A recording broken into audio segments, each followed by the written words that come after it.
another little bit. So the idea, once you've got the idea of the decidability of what is ambiguous, the pharmacon can be decided that it's good or it's evil. In this case, writing is determined as evil. Once you have done that, then comes the idea that we need to introduce, that Derrida talks about, which is called the supplement.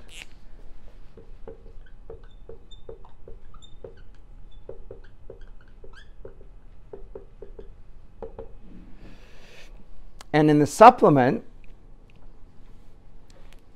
he follows up on what happens when we conclude something that was actually rather ambiguous is wholly clear and straightforward.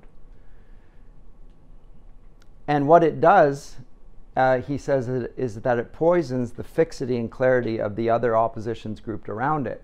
So if you want to go back to what we said there about the privileging of being over non-being, of good over evil, of male over female, right? They start to line up, and some things are seen as central. It's not just that there's a binary. The one is said to be good and the other is said to be evil, or the opposite thereof. So he starts to see a binary way in which reality is portrayed, and its opposition is condemned. There's a moral judgment that goes with this privileging and so forth, which actually is rather arbitrary from the beginning. So now he's making a broader claim about the whole philosophical enterprise and the privileging, let's say, of being over non-being.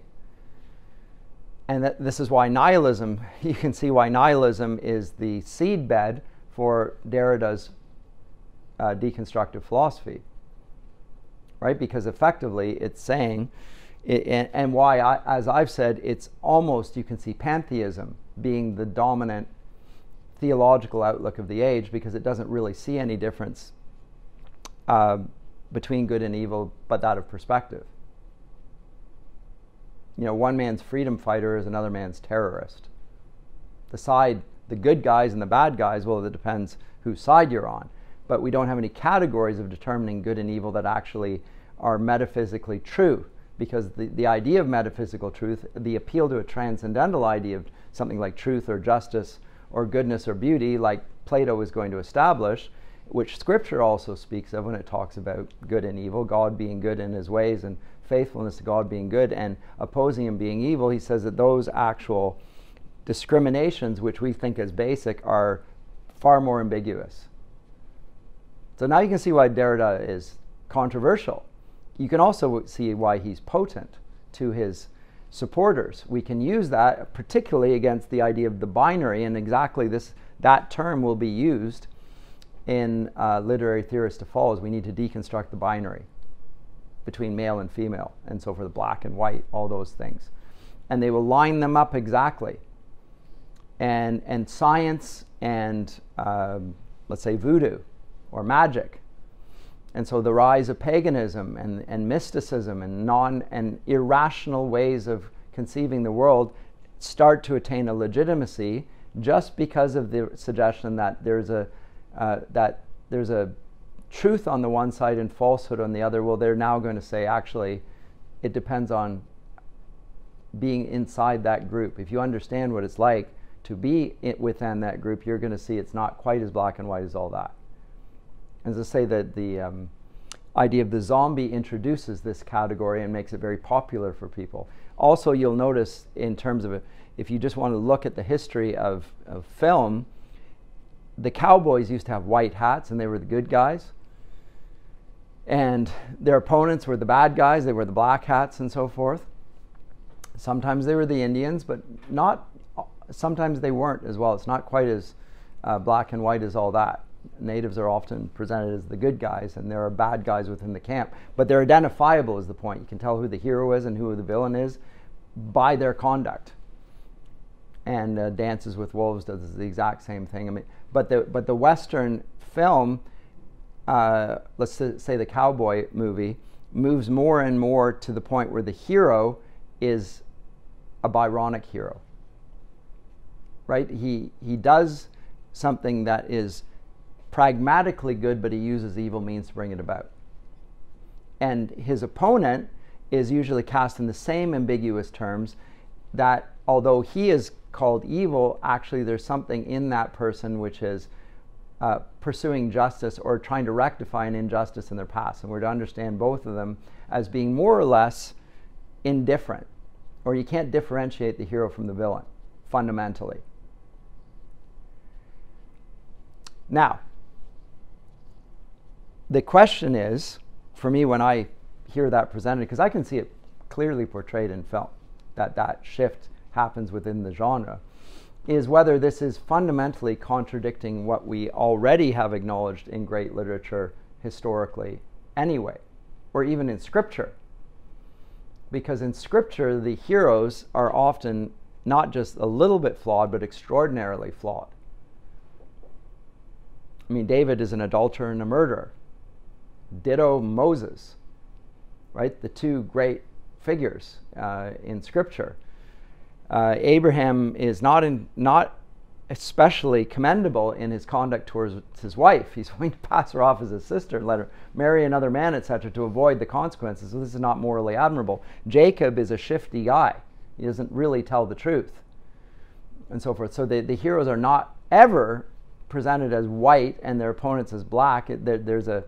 That's not the determining factor. Likewise, in, let's say, the Aeneid, Virgil's hero Aeneas, I think, is in many ways less commendable than his great opponent Turnus. And you would say the same thing about Hector facing off against Achilles. We have two great heroes, and their greatness is acknowledged by the poet. So it's not just a question of good and bad. There's something greater in those, and a category above the good and evil, the moral categories that we import into it. And Derrida's presentation of it as if we lived in a Manichaean framework is, I think, specious. We never understood things in a Manichaean fashion in Western philosophy. It was not so. And he presents it as if it were so. Why? Because he sees things in a binary structuralist, the binary structuralist terms of Saussure. Because language is the house of being, so of course the words determine the reality, and words have ambiguity about them. Yes, they do. But does that prove that the whole tradition can be subverted by that observation? I think if it could be, it would have happened a long time before now. So that's my immediate response to him. But where does he go from this? That was the question. That writing, he decides, is a poison. Or rather, yes, writing is a poison.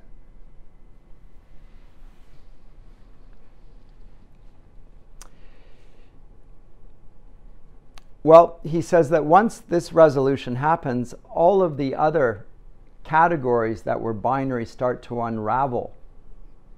Because the logic was never as clear and conclusive as Plato said that it was. It was never quite as black and white as that. And I'm going to pick up another writer a little bit later on, if I can recall, Neil Postman, in his Technopoly, which I always encourage people to read. His first chapter talks about this very same story from Plato, from the Phaedrus, and makes really interesting observations in this. But he says that at this point, Derrida moves on in his story to the original Egyptian myth. There's a story even behind the story. And what is that story? Well, the characters in the original story are Thoth and King Ammon. So King Ammon, this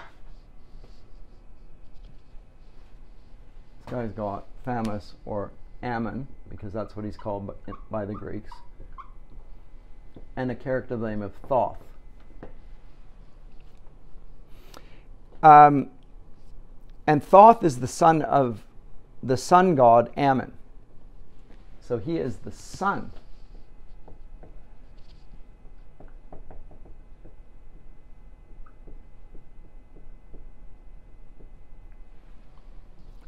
of Helios, I guess it would be in Greek mythology. And here in this account, he introduces what he calls the supplement. And what does he mean by this? Well, Thoth is the supplement to his father, Ammon. He adds something to him. In French, the word supplément can mean an addition, but it can mean a replacement as well. I'm going to substitute you. Because eventually, when Ammon dies, his son will replace him. He'll be the replacement. At the moment, he's just an addition to him. But the supplement obeys a sort of a strange logic, and I'm going to, it's pictorialized here, and I think the picture is helpful. I don't have it on the screen, so let me write it on the board, if I can manage to do that, as I can't do it as ably as the little picture I've got here. But it's all about 4 of these, 2, 3, 4, and the problem is the colors here. So the king, the big picture, and his son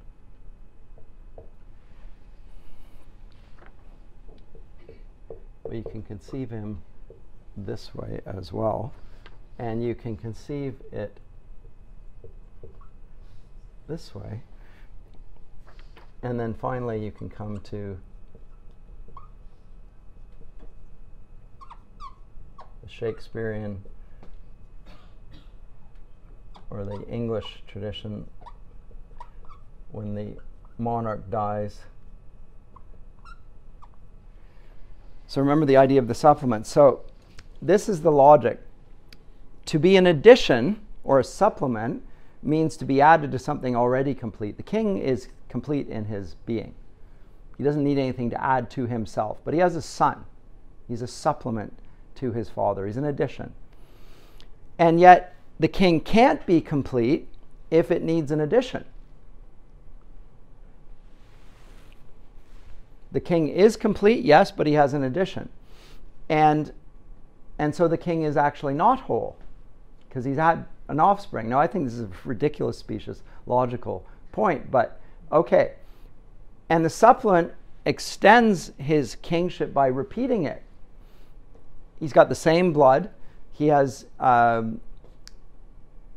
he's in the line of kings. He's the son of the king. But there's also not just an addition, but there's an opposition here. He is effectively the replacement. This is the man who will become king when his father dies. So Thoth opposes his father king.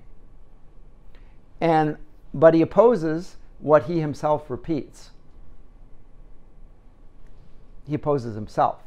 Thoth, the demigod, is undecidable, and so is Thoith, his Greek counterpart. So this is where the Ammon is common, and Thoith, who is the inventor of writing, and Thoth, the son of the king, the two myths get pulled together, more or less.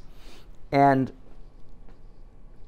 what he actually opposes, he himself repeats, and it's the undecidability of all language that's being illustrated here. Language is indeterminate. It's never complete. It's never whole. It never can conclude. We can never come to true conclusions. We can never assert the being of things. We can assert the becoming of things. But the fixity that we perceived in this simply is because we choose to ignore this interplay. So says Derrida. So Thoith, if you will, is his father's other, if you want. The son is his father's other. He's something that his father ignores as in terms of his being, and he can't be decided a fixed location in there. So this is effectively the logic of Derrida on this. And trying to, through this exploration of myth, what Derrida is suggesting is that philosophy tries to solve the problem of the pharmakon by disparaging its rivals. In this case, its rival is writing, the text, as opposed to the mind. philosophers appeal to the idea, the disincarnated reality, or the unincarnated reality, and they disparage the incarnated one because they say that it affects memory. So pharmakos becomes a scapegoat and needs to be cast outside the city to preserve the city's purity. But the scapegoat actually belongs to both the city and what's outside it, says he. And so it actually is never as good and evil. So you can see he uses myths and stories to illustrate the undecidability, which he says is intrinsic in the Saussurean view of language. And so then he brings within that the whole of Western philosophy and Christian thought under that whole suspicion. So philosophy wants to exclude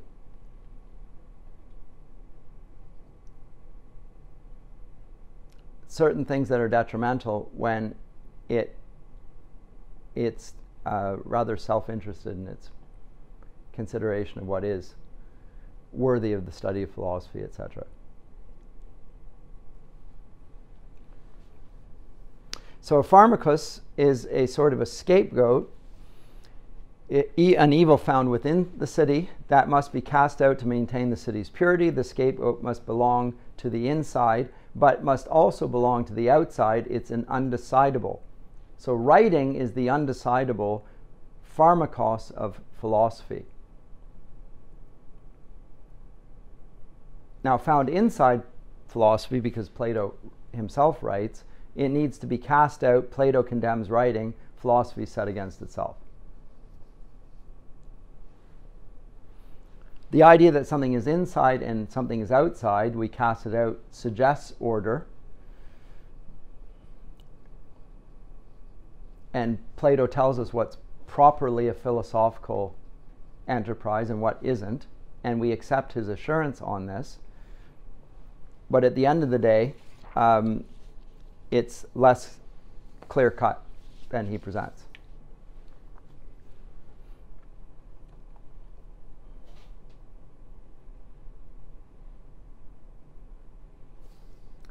So I'm going to put this back up on the screen, what I had there at the outset, if I can. And I sometimes like these little. Minimize this a little bit. Question, yeah. Sorry, just going back to the point about you made about the Byronic hero and how you have in Westerns now and in a lot of movies. We see it everywhere. Yeah, how like the main character is questionable and like, who should be the Marvel superheroes particularly, right? They go more and more in that direction. Yeah. And it kind of blurs the line. How, because I've wondered this for a while and I didn't fully grasp what you said, but how is that distinguished? Like, what is the essential difference between that and, like you said, Aeneas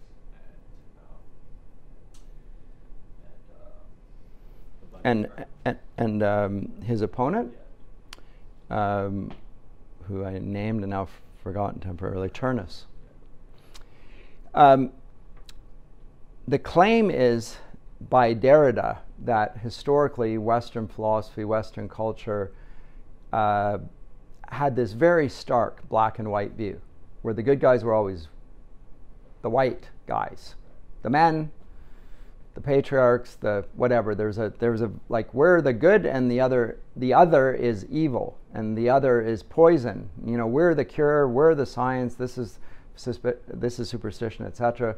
That is true of the whole Western tradition, he says.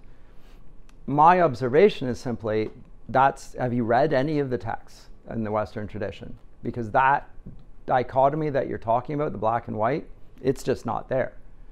Scripture portrays its heroes as very flawed indeed. Very flawed. And you'll find the exact same thing in pagan literature. You're not being given flat characters or, you know, unrealistic portraits of human nature, where, you know, the guys on our side, we're going to look at all their good qualities and we're going to present all the evil qualities of the other characters. I think that's just not there at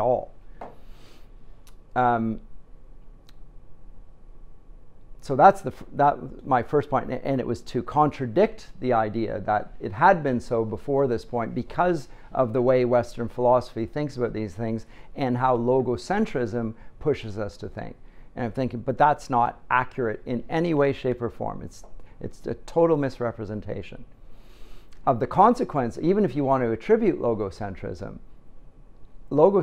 does not result in those sorts of binary oppositions of the good and the bad, the self and the other that is being presented in contemporary literary theory. Okay, so that's my point there. As far as the Byronic hero, that's because Romanticism is the template for looking at the world. And the Romantics dispense with the idea of original sin. And they see the human nature as fundamentally good in its early origins, and then it goes, and then it falls. And how does it fall? It falls through reason and socialization. You know, it begins in elemental feelings, expressions of them that eventually get articulated in words, and as society evolves and becomes more and more rational, more and more articulate, according to the Romantic take, it becomes more and more evil. And the heroes in Romantic fiction are thus the enemies as far as the Enlightenment is concerned. These are the bad guys, the savages. But the Romantics flip it on its head and say, no. The savages, the criminals, the outsiders become the heroes of their fiction. And it's precisely because they're irrational and because they're opposed to society, there are heroes. And you will find that it's characteristic of Romantic writing that the Byronic hero, his enemies call him evil, but we see him representing the good, that this mixed portrait is presented. Now it's not, but it's not for the same reason as in the past. In the past, it was because everybody is being portrayed as evil. Whereas now, right, everybody is being given a fundamental flaw. They may still do a good thing, and to use Aeneas again, Aeneas does what is, he obeys in the end, and that's what he's being praised for. It's not because he's the most virtuous. It's because he has a bigger ideal than himself. He's pious Aeneas, and he sees the glory of Rome ahead and that of his own son, and he's going to, rather than do what he selfishly wants, which is to stay in Carthage and marry Dido, he is going to leave her to establish Rome for the sake of his son and for the sake of posterity. That's what he's praised for, but not because he's a more likable character than Turnus, because he isn't. He simply isn't. Okay, so it's a certain Roman ideal that's being pushed there. In terms of scripture, the heroes are not the good guys. The heroes are those that have faith in the end. That's what distinguishes it. Now, that's not a moral prize. They're not the better guys, and their opponents are not the bad guys. It's because they ultimately have faith in God. That's what determines it. He misrepresents as simply its morality. And I think contemporary literary theory, because of its adherence to this binary notion of reality, which I've said is basically what Augustine is arguing against in his era, Manichaean ways of seeing the world in terms of good and evil, as if the Western tradition were Manichaean. It's reintroducing Manichaean notions of good and evil. And it's simply because it's on side with the Romantics, it says that the child is good, the adult is evil. The savage is good, and the civilized are evil. The women are good, and the men are evil. The gays are good, and the straight are evil, whatever. Whatever is considered to be, again, in that calculation of the binaries, you just reverse the notion of what good and evil is, and that's what you're going to assert going forward. So it's not just that, as I say, in the past, they'll portray as even the good guys have flaws, but now they're going to dispute the whole idea that flaws are apply here. It's irrelevant as a category. And we're going to show its irrelevance by promoting the most wicked and depraved individuals, to lionize them.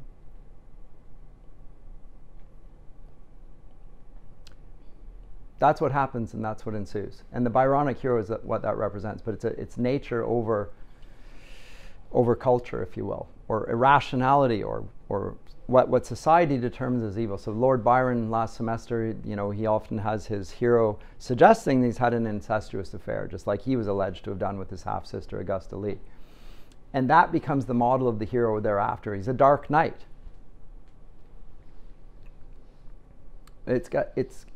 So it seems like just like the past, but it's not, because it's in the past the goodness was still praised. It's just that the heroes fell short of it. They fell short of it. Whereas in the Byronic hero, they're not falling short of it. They're saying that they're effectively the same, and it depends what side. So it's no longer good that is the standard at all. The Tao is gone. And I say Lewis, when he talks about the assault on the Tao and traces it back to the 19th century, it's mid-19th century. No, you've got that wrong. It's earlier than that. It's a century and maybe a century and a half earlier. That's where it begins. And it begins with a view of language. That's my contention. Looking at humanity from the vantage point of humanity, and we determine good and evil then. And if we determine good and evil, well then of course it's partisan.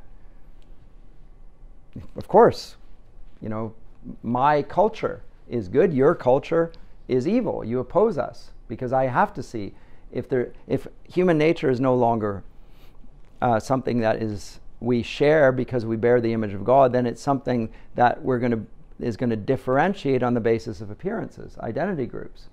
And then that means that there's one identity group that's going to be evil and one that's going to be good.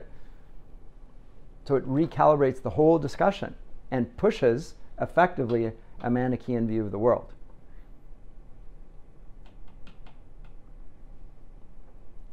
And then it just wants to invert it in the name of justice.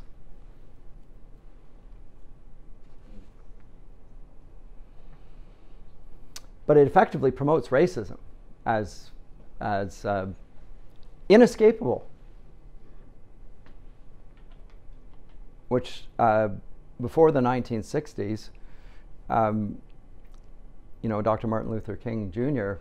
pushed very strongly against racism, and I would say that he prevailed in that precisely because he argued that those differentiations are not intrinsic to our human nature. Doesn't matter if you're black or white. You're still a human being. Well, that's a Christian conception of this. But if you come at it from the romantic viewpoint, romanticism is always tribalistic. Always. That's the rise of nationalism in the 19th century, the nation state, and it results in 2 world wars. So it's not a solution to the problem of human nature. It's an expression of a false view of human nature. And post-nationalism, which is all the rage now in Canada, thanks to our Prime Minister, is not going to solve that problem.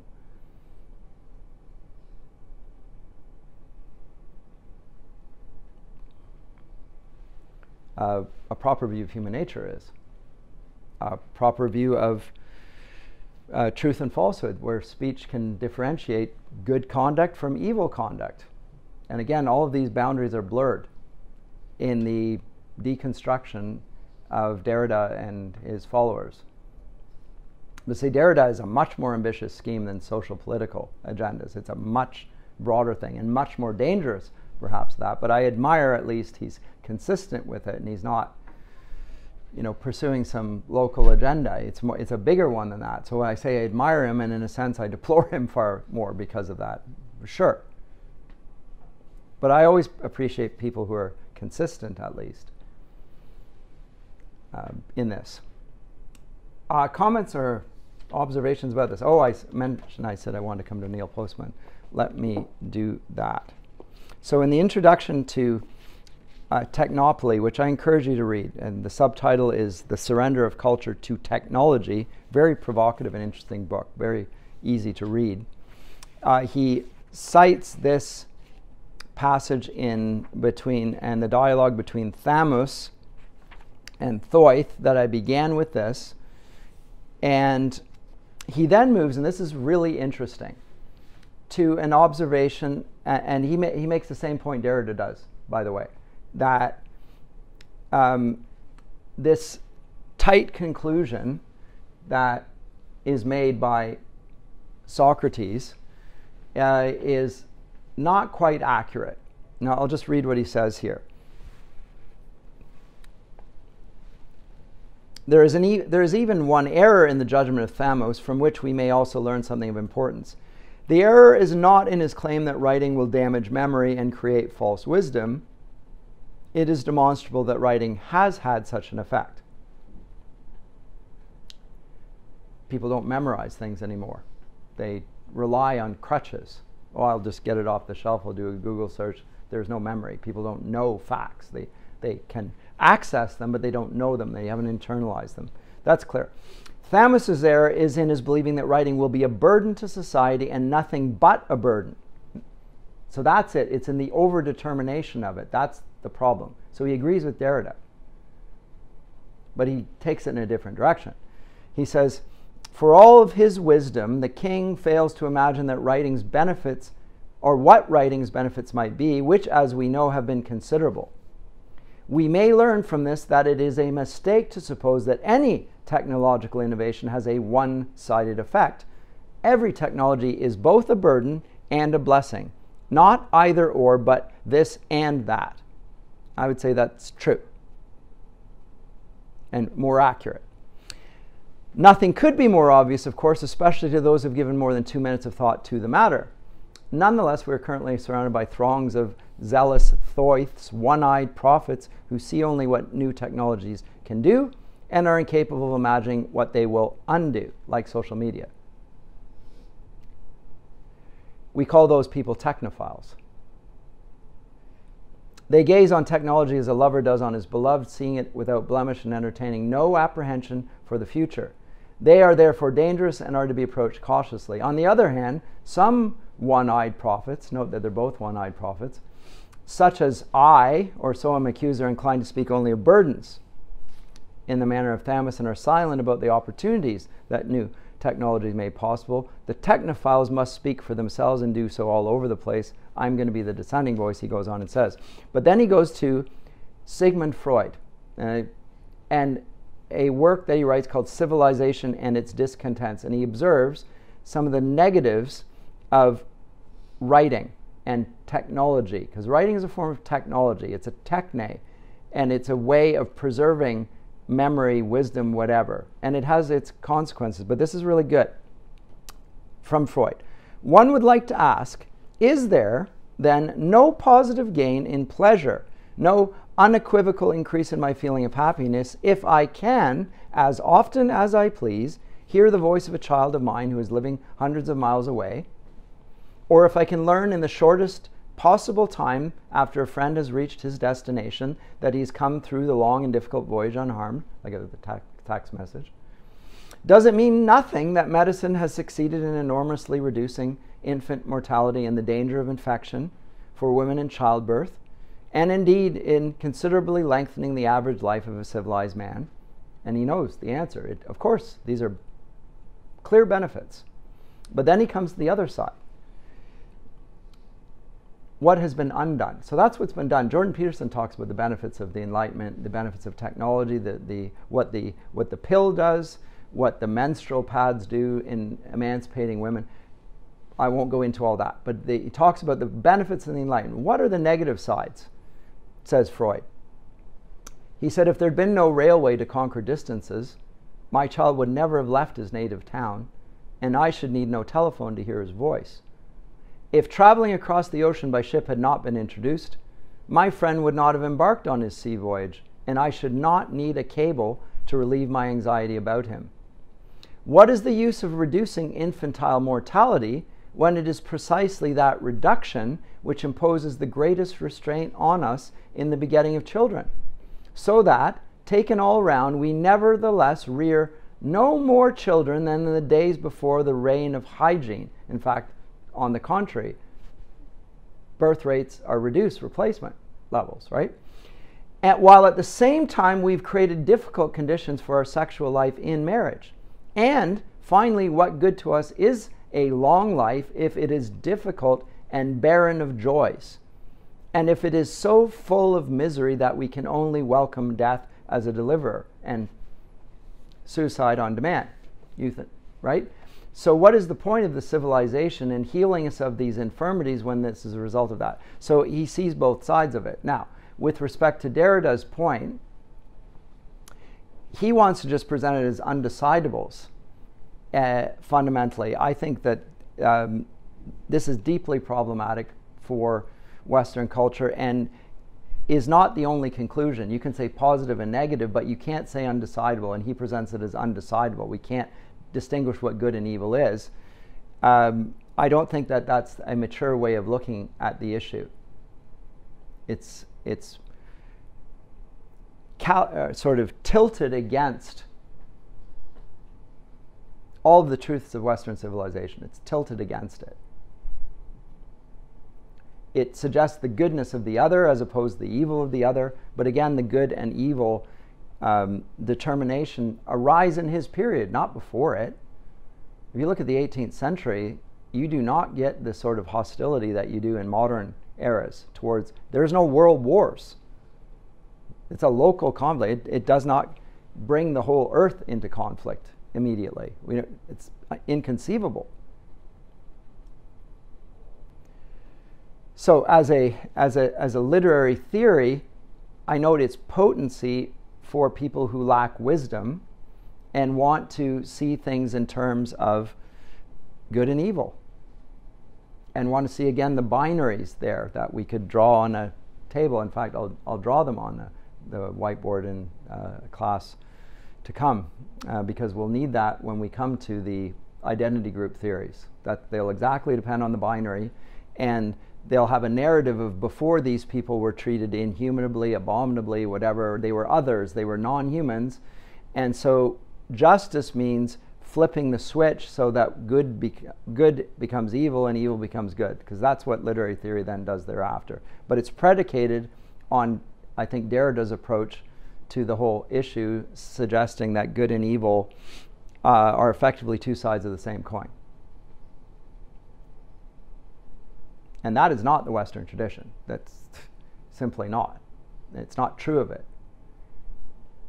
It is true of what happens post-Romanticism. That I'm willing to concede. It may explain colonialism. It may explain social Darwinism. And in fact, I think it does. This is a non-human. I can go and enslave these people and have chattel slaves on a massive scale. And when I say chattel slavery, it's not just a temporary condition. You and your offspring forever will be slaves, ever thereafter. Why? Because you're black. You're the other. You don't get that before the 18th century. People are enslaved of all colors, etc., but they are not considered to be subhuman. Whereas thereafter they are.